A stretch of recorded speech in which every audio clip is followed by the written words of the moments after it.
من شرح بالكفر صدرا فعليه غضب من الله.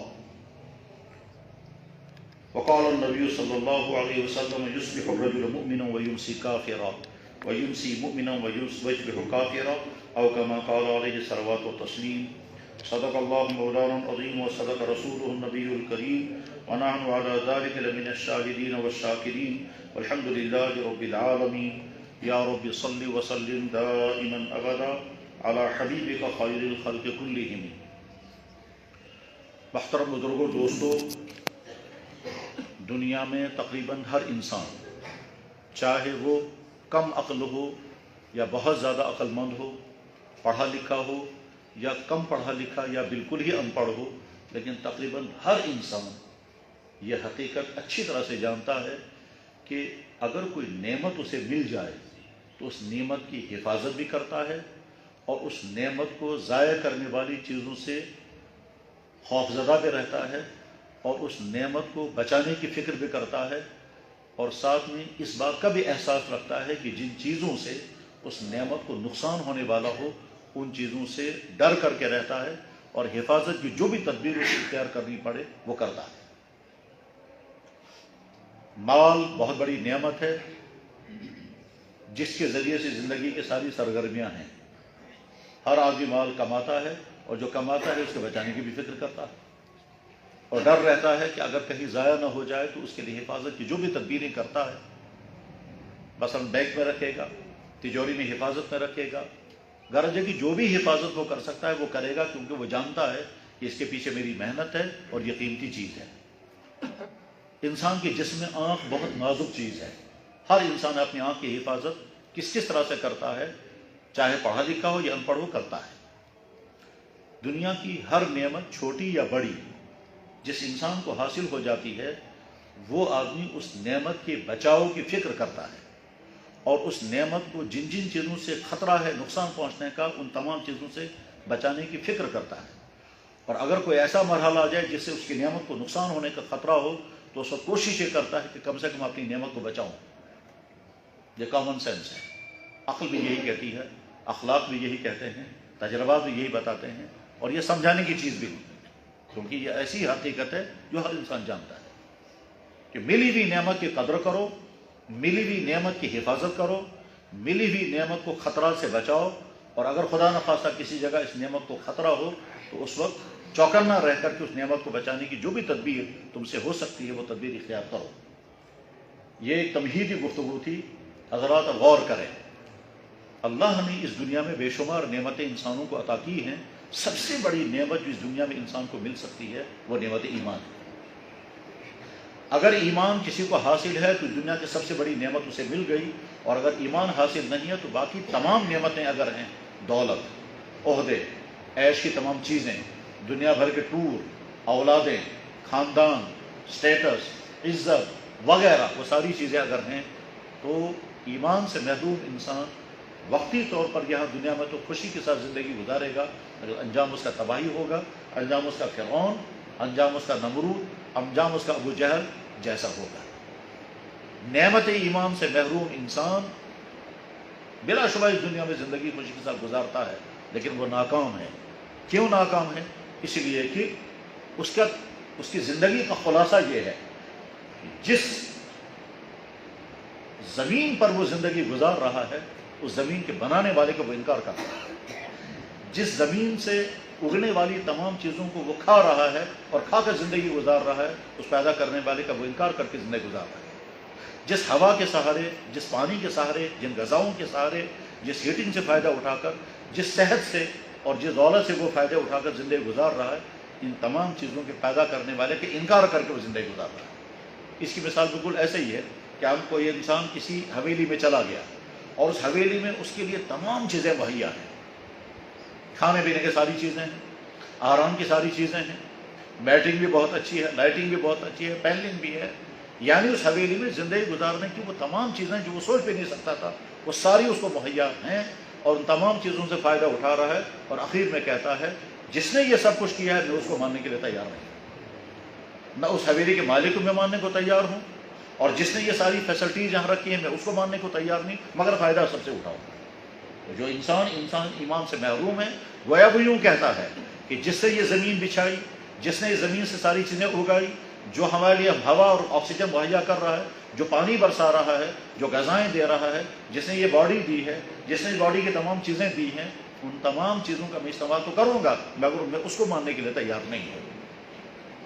ایسی انسان کے بارے میں اللہ فرماتے ہیں یہ تو جانوروں سے بھی بدتر ہے، انہم الا کالانعام،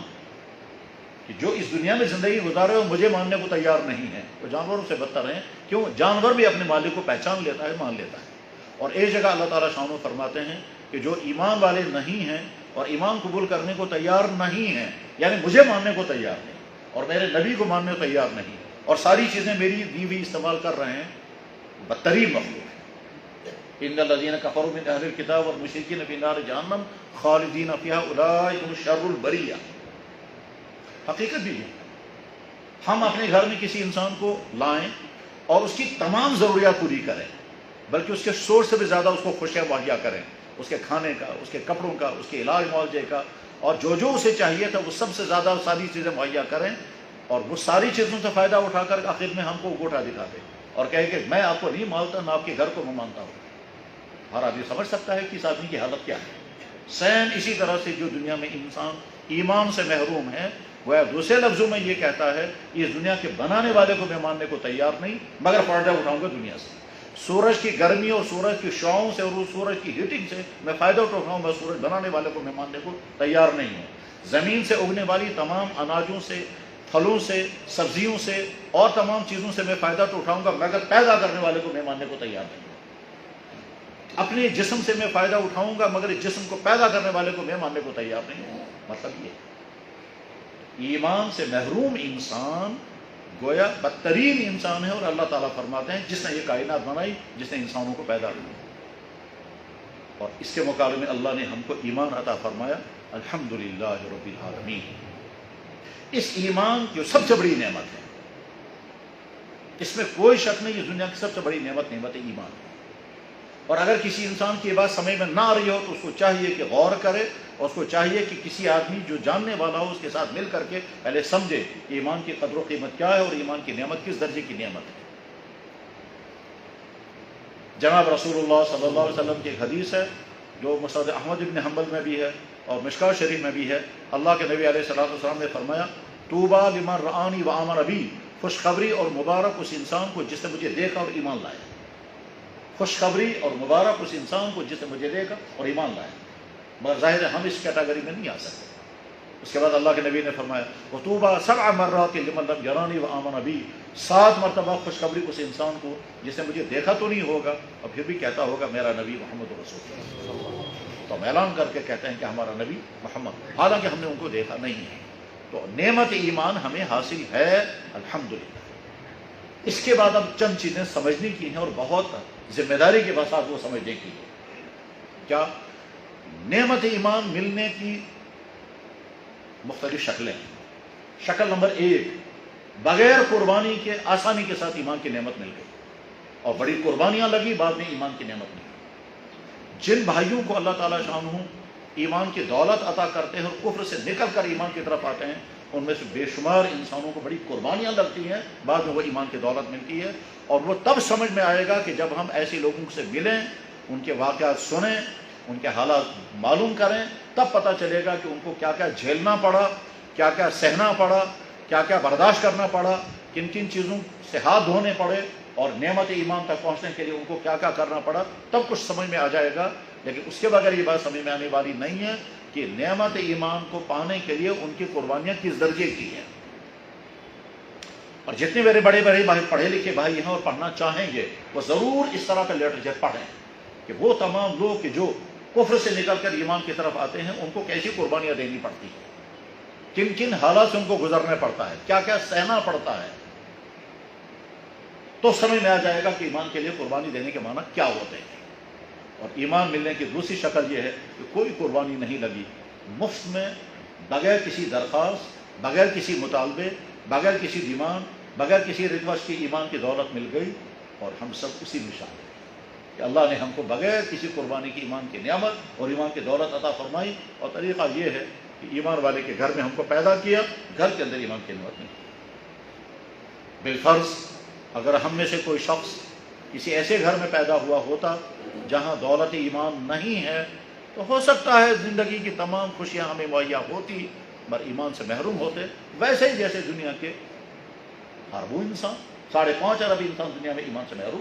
تو ہم بھی اس میں ہو سکتے ہیں۔ اور ہو سکتا ہے ہم بڑی خوشیوں کی زندگی گزارتے، عہدے ہوتے، دولت ہوتی، یا عیش کی ساری چیزیں ہوتی، اولادیں ہوتی، ساری چیزیں ہوتی، پر ایمان سے محروم زندگی گزارتے، اور یہ بھی ممکن ہے کہ پتہ بھی نہ چلتا کہ ایمان سے محروم ہے، اور یہ بھی ہو سکتا ہے کہ معلوم ہوتا ایمان سے محروم ہے۔ جیسے لاکھوں انسان اس دنیا میں ایسے ہیں جو جانتے ہیں، جو سمجھتے ہیں کہ اللہ حق ہے، محمد رسول اللہ نبی برحق ہیں، اسلام سچا دین ہے، مگر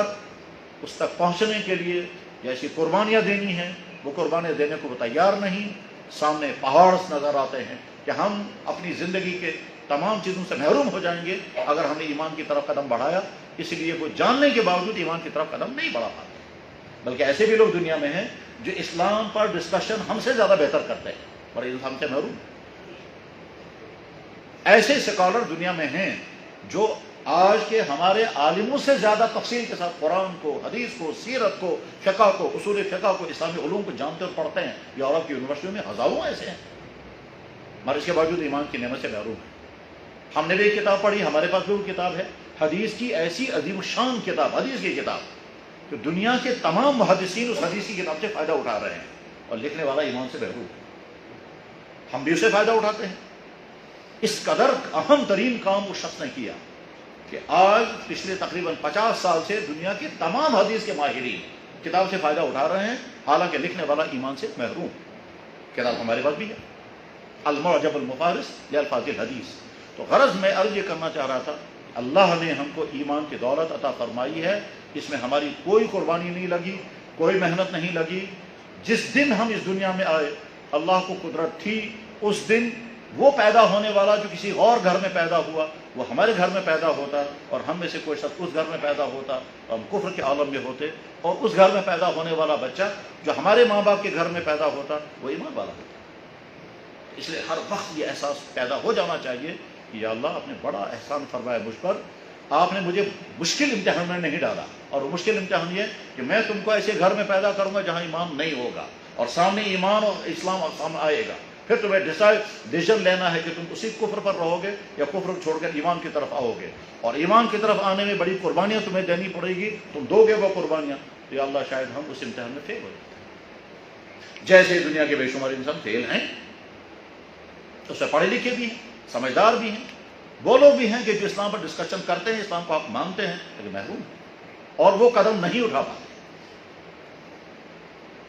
جناب والا جب وہ اسلام پر گفتگو کرتے ہیں اور گفتگو کرتے کرتے سمجھتے ہیں اسلام سے زیادہ یہ تصوف پر گفتگو کرنے والا بعض دفعہ ایسا لگتا ہے کہ بڑے بڑے صوفیہ سے زیادہ معلومات اس کے پاس ہیں، مگر محروم۔ قرآن پر گفتگو کرنے والا اس طرح سے گفتگو کرتا ہے کہ آپ سمجھتے ہیں کہ بے شمار مسلمان قرآن کے بارے میں اتنی معلومات نہیں رکھتے جتنا یہ جانتا ہے، پر قرآن کو تسلیم کرنے کو تیار نہیں ہے۔ محمد رسول اللہ کی سیرت پر جامع ازہر میں ایک غیر مسلم نے لیکچر دیا 2.5 گھنٹے کا، اور سارے اشش کرتے رہے اور کہا ایسا لیکچر تو ہمارے جامع ازہر کا کوئی پروفیسر بھی نہیں دے سکتا ہے، لیکن وہ شخص خود ایمان سے محروم ہے۔ تو اللہ نے ہم کو ایمان کی دولت عطا فرمائی ہے، الحمدللہ رب العالمین۔ ایمان کے بارے میں پہلی حقیقت یہ ذہن میں رکھنی چاہیے، اور میرے بھائیوں بڑی دردمندی کے ساتھ یہ درخواست ہے، کبھی تنہائی میں بیٹھ کر گہرے سوچ کے ساتھ سوچیں کہ اگر اللہ نے مجھے پیدا کیا ہوتا اس گھر میں جہاں ایمان نہیں ہے تو میں آج کہاں ہوتا۔ اگر اس وقت میری کوئی عزت ہے اسلام کے نام پر، مسلمان ہونے کے نام پر، میں اگر کسی کا بیٹا ہوں مسلمان ہونے کی حیثیت سے، میں اگر کسی کا باپ ہوں مسلمان ہونے کی حیثیت سے، میں اگر کسی کا داماد ہوں مسلمان ہونے کی حیثیت سے، میں اگر کسی کا شوہر ہوں مسلمان ہونے کی حیثیت سے، میں اگر کوئی عہدہ لیا ہوئے ہوں مسلمان ہونے کی حیثیت سے، یہ ساری چیزیں تو نہیں ہوتی، کسی اور حیثیت سے یہ ساری چیزیں ہوتی مگر مسلمان ہونے کی حیثیت سے نہیں ہوتی۔ تو پہلی بات یہ ہے۔ دوسری بات یہ ہے کہ ایمان کی قسمیں ہیں۔ ایک ایمان وہ ہے جو ایمان ہے مگر اتنا ڈم، اتنا کمزور، اتنا بے حیثیت کہ گویا ہے ہی۔ کیسے پتا چلے گا ایمان اتنا کمزور ہے؟ جواب، جو ایمان انسان کو اللہ کے ڈر میں نہ ڈبو سکے، جو ایمان انسان کو اللہ کی نعمتوں کا احساس نہ کرا سکے،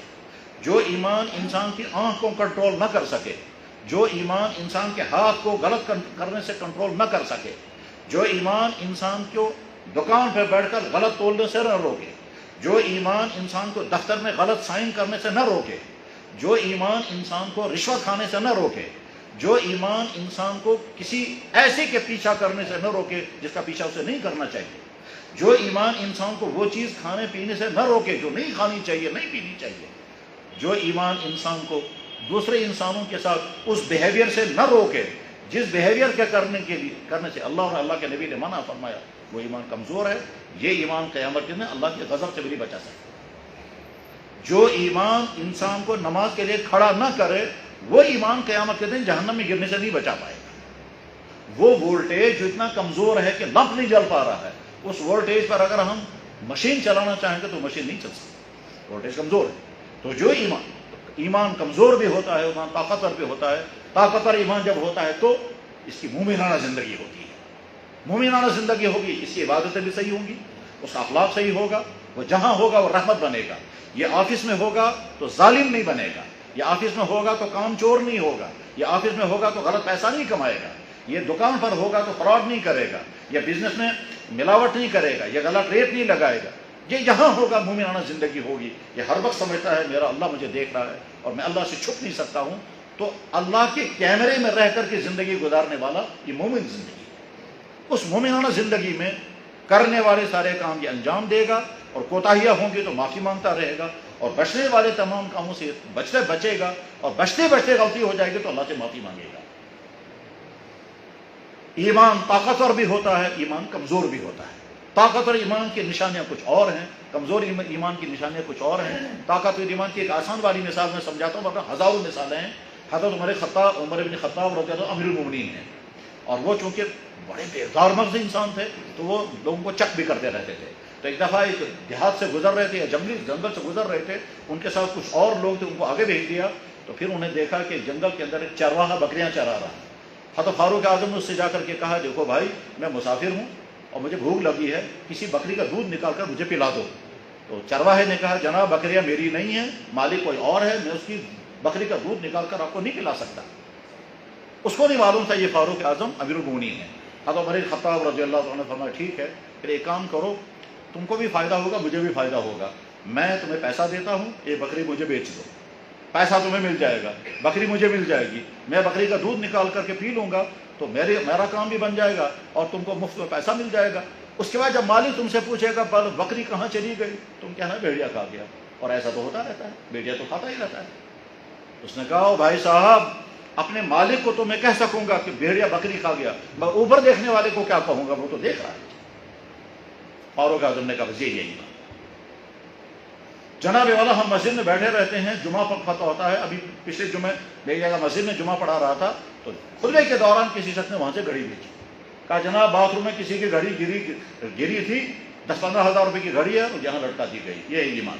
تو ایمان جب پختہ ہوتا ہے تو اس کے نتیجے میں انسان کی زندگی مومنانہ زندگی ہوتی ہے، اور ایمان جب کچا ہوتا ہے تو اس کے نتیجے میں کچھ اور زندگی ہوتی ہے۔ تو ہر شخص کو فکر کرنی چاہیے اپنے ایمان کو مضبوط کرنے کی۔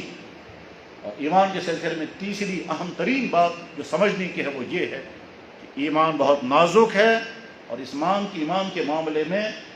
دو طرح کی غلط فہمیاں پائی جاتی ہیں۔ بعض دفعہ انسان سمجھتا ہے میں اگر یہ کروں گا تو اس سے کچھ نہیں ہوگا، میں اگر یہ بولوں گا تو اس سے کچھ نہیں ہوگا، میں اگر یہ کروں گا تو اس سے کچھ نہیں ہوگا، اور ایسا بھی ہو سکتا ہے وہ کرنے سے اور وہ بولنے سے ایمان چھن چکا ہو۔ اس لیے ہر ایمان والے کو سمجھنا چاہیے میں کس فنکشن میں، میں کس ادارے میں کس اصول میں کس جگہ کیا کیا کر رہا ہوں، کیا کیا بول رہا ہوں، کیا کیا کر رہا ہوں، کہیں ایسا تو نہیں ہے کہ ان چیزوں سے میرا ایمان چھن چکا ہو۔ اور اللہ تعالیٰ شاہ نے اس کی وارننگ دی کہ ایسا ہوگا۔ اللہ کے نبی علیہ السلام نے فرمایا کہ یصبح الرجل مومنا ویمسی کافرا، صبح کو آدمی مومن ہوگا، شام کو کافر ہوگا۔ اس لیے ہر آدمی کو غور کرنا ہے کہ جو میں کر رہا ہوں یا کرنے جا رہا ہوں یا مجھ سے کروایا جائے گا تو وہ کرنے سے میرے ایمان کو کہیں نقصان تو نہیں ہوگا۔ اس سلسلے میں کچھ چیزیں ایسی ہیں جن کے بارے میں لوگ سمجھتے ہیں شاید اس سے ایمان ختم ہوگا، حالانکہ اس سے ایمان ختم نہیں ہوتا، اور کچھ چیزیں ایسی ہوتی ہیں جن کے بارے میں لوگ سمجھتے ہیں اس سے کچھ نہیں ہوگا، حالانکہ اس سے ایمان ختم ہو جاتا ہے۔ تو ہر ایمان والے کو اس بات کو سمجھنا ہوگا